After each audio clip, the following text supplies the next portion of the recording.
So, good morning, friends. I'm Dr. Sanjay Ambekar, Assistant Professor in Dr. Bapuji Salunkhe Law College, Usmanabad.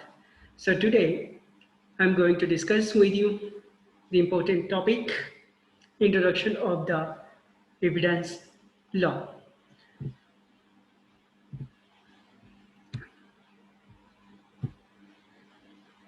So, first and foremost, we are going to discuss about law. Why? Because law of evidence. Means first we are going to discuss about law. What is meant by law? Generally we are talking about law means rules, regulation, etc. This is the knowledge. Law means certain rules has framed by certain persons. There may be a sovereign political authorities. There may be a parliament, legislative authority. They have to frame rules and regulations. But for whom or for what purpose? The legislative authority or sovereign political authority has framed rules and regulations. These rules and regulations are framed by the sovereign political authority to control external behavior of the human being, to external conduct of the human being. Means, I'm talking here, this law shall not control the internal behavior of the human being. Why? The law is not applicable to the internal behavior of the human being. Why? Because friends, you are hearing me. I am also delivering a lecture before you. But what is going in there in your mind? I don't read it. Means I can't pursue any science or knowledge. What is going in your mind? Suppose there may be a criminality or criminal thoughts which are going in your mind. Can I read out? No. Means shall have I taken action against you under any respective law? No. But in case of external behavior, I have right to take an action. But because this external behavior means physical appearance, I have to identify. And through that action, through your external conduct or external behavior, I have right to take an action against you. For example, one traffic police officer is performing his duty, discharging his duty in the Shivaji Chowk. Meanwhile, one youngster rashly drive his motorbike. That time, the traffic police officer has restrained him, stopped him, prevent him. Means how is it possible? Why? Because that police officer has identified his external behavior, external conduct of that person. That is why it was impossible, or it is impossible to take an action against the such a person who has break down or breach the law or rules, regulation. Means in short, law absolutely has not taken action against the internal behavior, but absolutely it shall have to take an action against the internal behavior of any person. So later, the law has been defined by the scholars, jurists, eminent persons. Among them, Holland also talks about law. Law as a general rule of external human action imposed by a sovereign political authority. As first and foremost, Holland talks about general rule.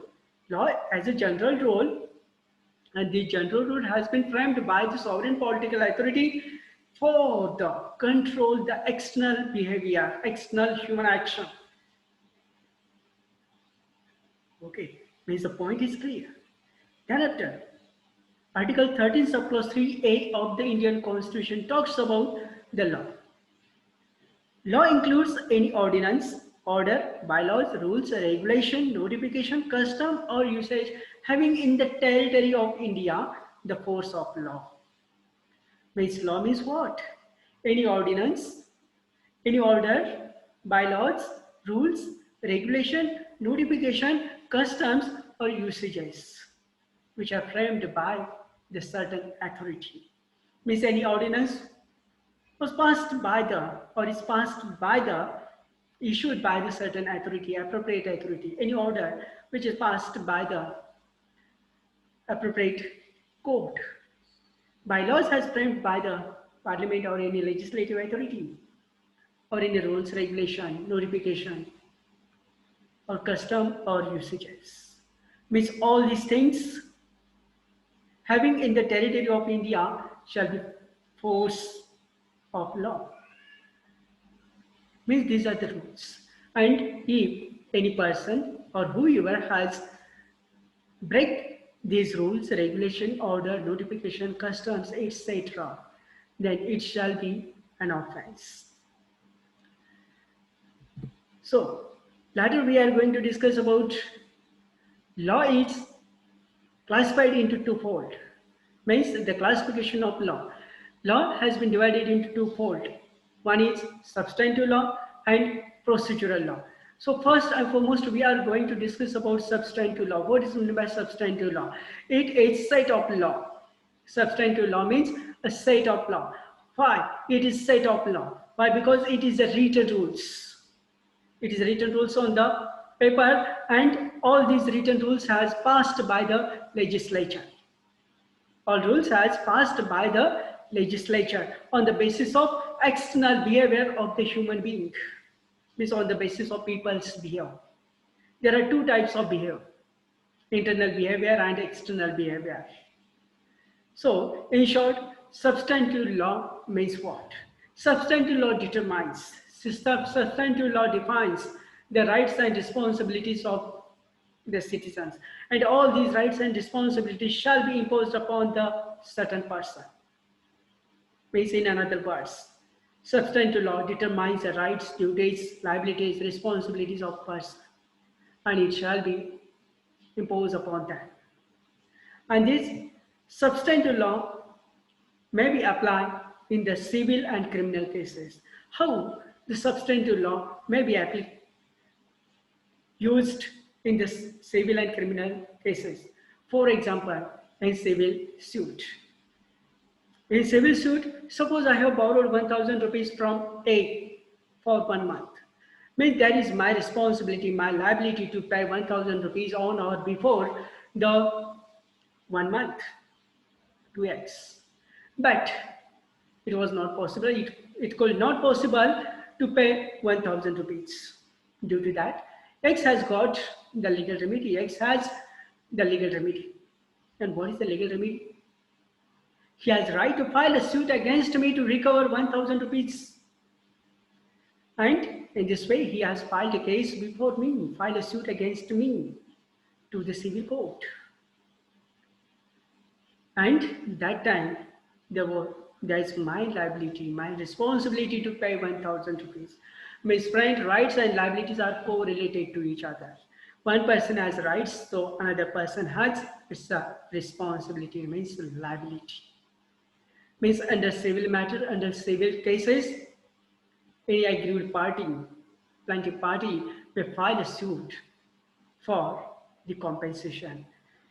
Means here, mere substantive law shall not give the justice to the aggrieved party. So for that purpose, we must have to fulfill or take the support of the procedural law, or we maybe sometimes rely on the procedural law. In case of criminal case, what charges may apply, what allegations may apply, and decide whether the evidence support the charges. Means what types of allegation, what types of charges are imposed, and on that basis we may have to support, we may have to provide the relevant evidences. Suppose, let's say a person is caught drunk driving. Means a person, he was driving, that time he was taking drunk. And according to the substantive law, it is punishable crime. It is punishable crime under IPC. Means, suppose in this case, what types of things or what things will have to be proven? First, person was driving the vehicle. Really or absolutely that person was driving the vehicle? Yes, then it is okay. Second, he or she was intoxicated. While driving a vehicle, that time that person was intoxicated. Third point, person was over the legal limit. It is proved. But how it is proved? That is required of the medical report of the doctor. Means what types of test has conducted by the doctor? Breathalyzer test has conducted by the doctor and that report has submitted to the court.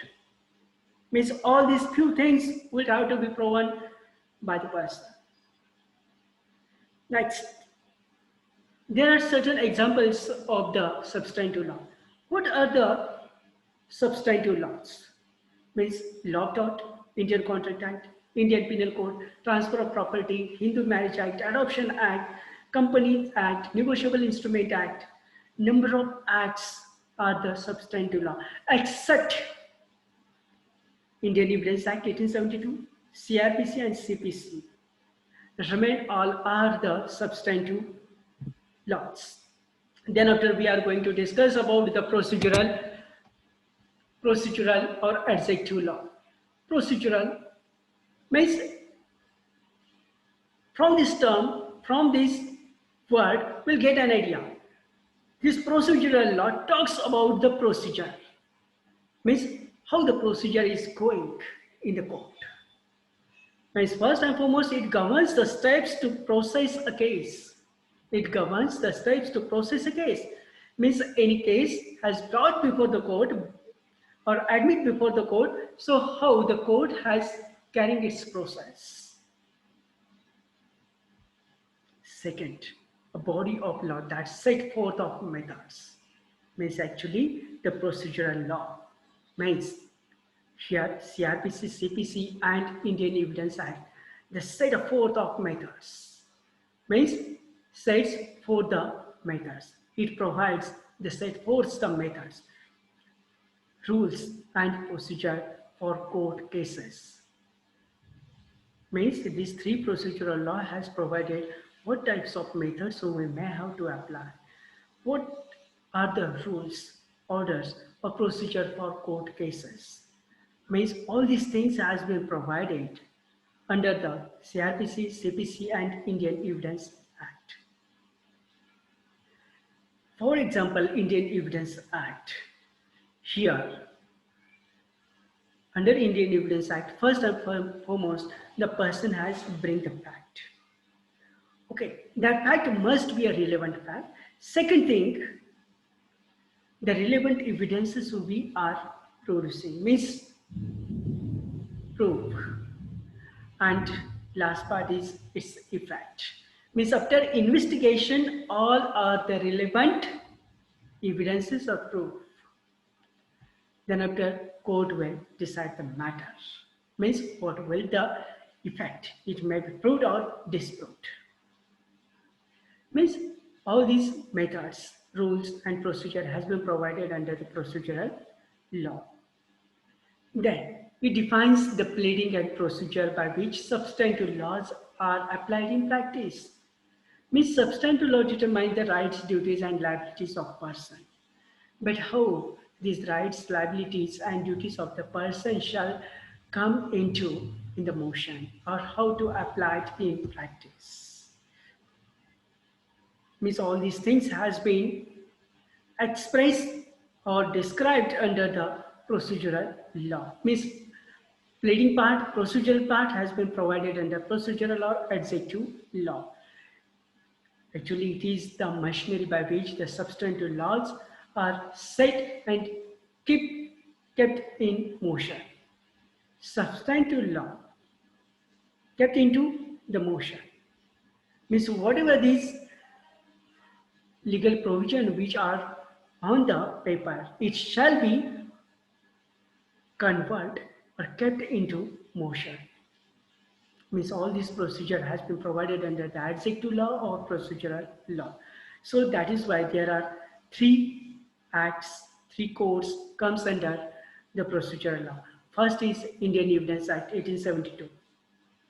Second, Criminal Procedure Code 1973. Civil Procedure Code 1908. Means here, Indian Evidence Act 1872, it is the mediator between Criminal Procedure Code as well as Criminal Procedure Code.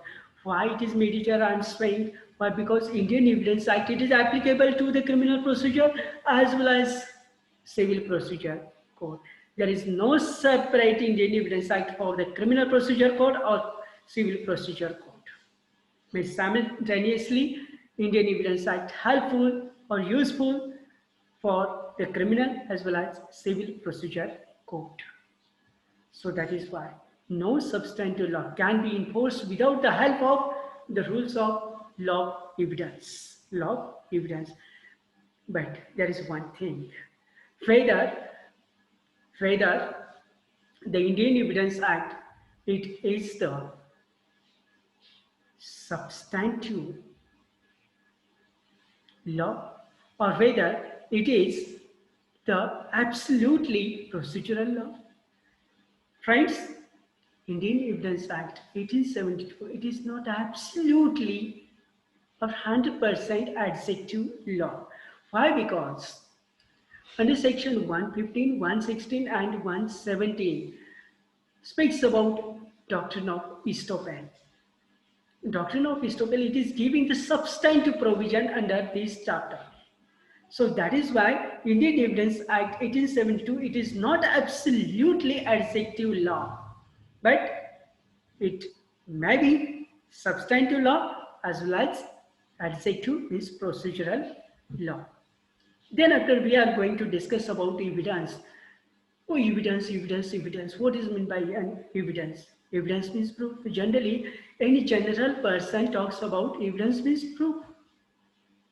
But actually, the origin of the Indian Evidence Act. The Indian Evidence Act originally passed by the British Parliament. British Parliament in the year of 1872. And it contains a set of rules and allied issues governing admissibility of evidence in the Indian Code of Law. Second, evidence is derived from the Latin word evidentia. So friend, what is meant by evidentia? Evidentia, which means state of being evident, means plain, apparent, clear. Means the state of being evident means it should be a clear. Evidence must be a clear. Evidence must be a relevant. Evidence must be a admissible.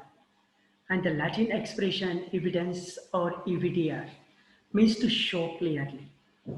To show clearly. Any evidence you should have to show clearly, to make plain, certain, or to prove. So here, evidence simply means anything which is necessary to prove a particular fact. For what purpose we are using the evidence? To prove a particular fact, to prove a particular things, and it includes how we are proving the particular fact. It includes oral testimony, production of documents, instruments or weapons used while committing or commission of a crime, or those that are indicative of or related to the offense. Means in short, evidence means proof. Evidence means proof. And that proof must be a clear. Means in short, there shall not be ambiguity while we are adducing any evidence before the court. Then after, Halsbury has talks about the evidence. Here evidence is the usual means of proving or disproving a fact. Whatever this fact admitting before the court or producing before the court, this fact may be proved or disproved. Or these issues may be proved or disproved. It is stated by the Halsbury. For that purpose, we are producing evidences. It's enough. Tomlin also stated, evidence is the means from which an inference may logically be drawn. Some inferences we are drawn logically as to the existence of the fact. how the logically we are drawn the inferences.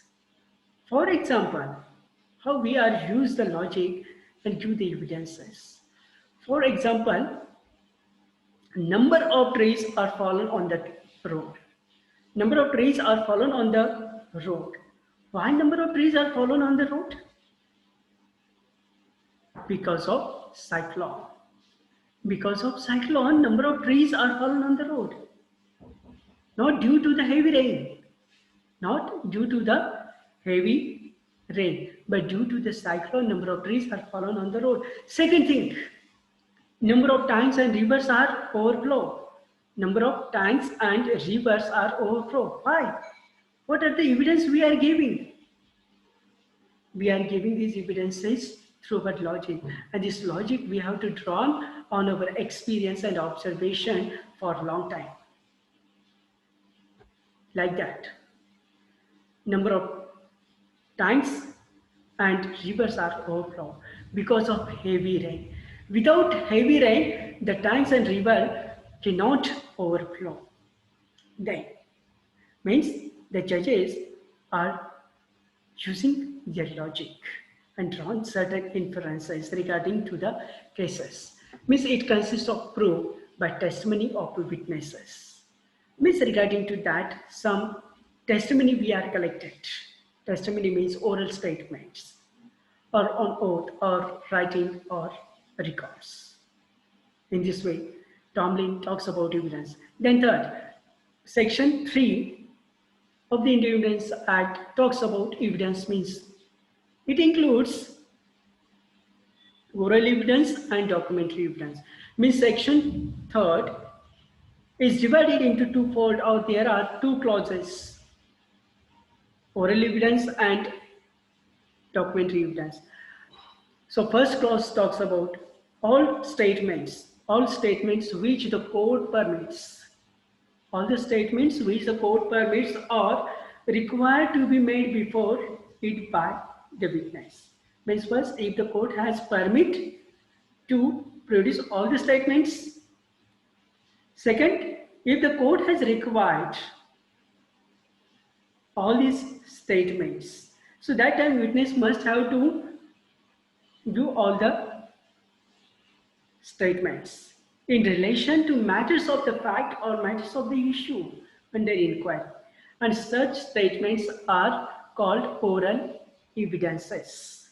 Second clause talks about documentary evidence. All documents produced for the inspection of the court. Such documents are called documentary evidences. Documentary evidence. Actually, with documentary evidence, it is a broader concept. Means there is no narrow meaning under Indian Evidence Act.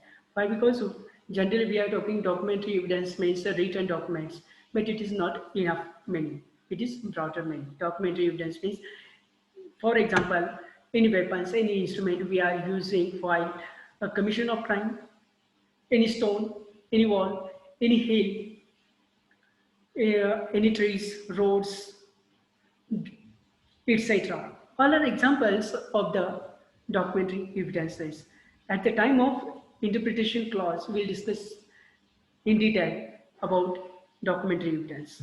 Then, objective of the Indian Evidence Act. The main object of the Indian Evidence Act is to prevent negligence, in the admissibility of the evidence.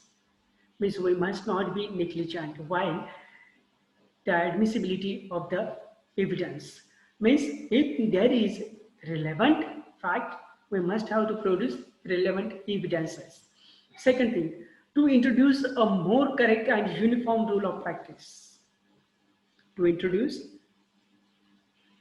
a more correct and uniform rule of practice. Then third, to help the courts to ascertain the truth and to avoid confusion. Here, the importance of the Indian Evidence Act. It was a path-breaking judicial measures introduced in India in the year of 1872 by the British Parliament. Second, we changed the entire system of concept pertaining to admissibility of evidence in the Indian court of law.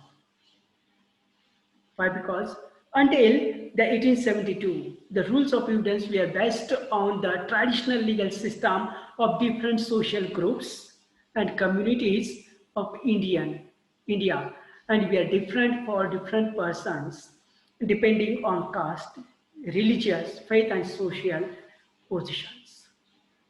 So that is why